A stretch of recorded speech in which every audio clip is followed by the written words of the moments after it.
शक्तीपीठाच्या विरोधानंतर आता सांगली जिल्ह्यात शक्तीपीठाच्या समर्थनात शेतकरी उतरलेत। मूळ रेखांकनाप्रमाणेच सांगली, कोल्हापूर आणि सोलापूर जिल्ह्यातील शक्तीपीठ व्हावा या मागणीसाठी सांगली जिल्ह्यातले शक्तीपीठ बाधित शेतकरी आता एकवटले असून समर्थनातल्या आंदोलनात शिवप्रतिष्ठानचे संस्थापक संभाजी भिडे यांनी देखील उडी घेतली। सांगलीवाडी येथे शक्तीपीठ समर्थनात शिवप्रतिष्ठानचे संस्थापक संभाजी भिडे यांच्या उपस्थितीत महामेळावा पार पडलाय। खिलाडी राज्य सरकारकडे पूर्वीप्रमाणेच शक्तीपीठ महामार्ग करण्यासाठी पाठपुरावा करण्याचा निर्धार मेळाव्यात घेण्यात आलाय। त्याचबरोबर यासाठी सरकारने शेतकऱ्यांचे मतदान घ्यावे अशी मागणी या मेळाव्यातून संभाजी भिडे यांनी केली।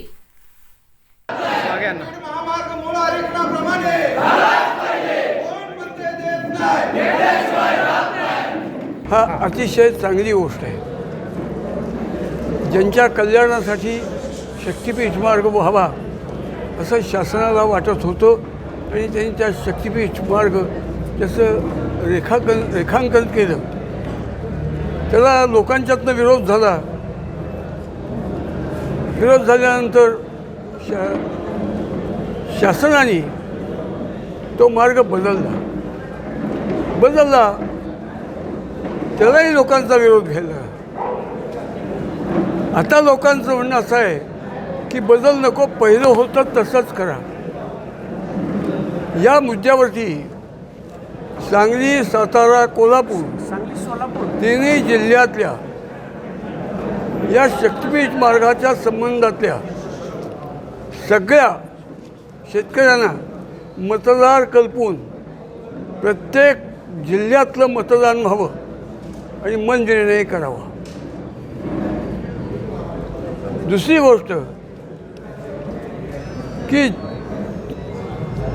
चर्चेने प्रश्न समजूतदार मनाने चर्चा केल्यानंतर कठीण प्रश्न सोपे होतात।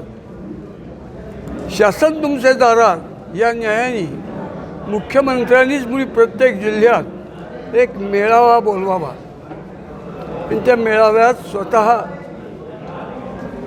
भूमिका मांडण्यासाठी स्वतः यावं आणि लोकांनाही काय मांडायचे ते बोलायची संधी द्यावी। त्याच्यामुळेही ही समस्या सोपी होईल। आणि शेवटी न कसीबे से चलती है जो दोहे से चलती है, ये सल्तनत चलती है। म्हणजे हे काम ताकद से चलती है।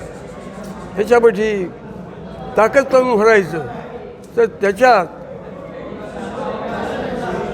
तरुणांची ताकद 100% आपल्या पाठीमागे असेल याचं गृहीत धरून चाला तुम्ही, आपण ते करूया।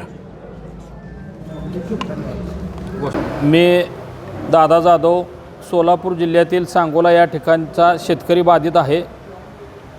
आमच्या या सांगोला तालुक्यातून शक्तीपीठ महामार्ग सुमारे 58 किलोमीटर गेलेला आहे। आमचे पालकमंत्री जयकुमार गोरे यांना आमची विनंती आहे, त्यांनी सोलापूर जिल्ह्याचं पालकपद म्हणून शक्तीपीठ महामार्ग हा जुन्या आरेखनाप्रमाणेच करावा अशी मागणी मुख्यमंत्री महोदयांकडे करणं गरजेचे आहे।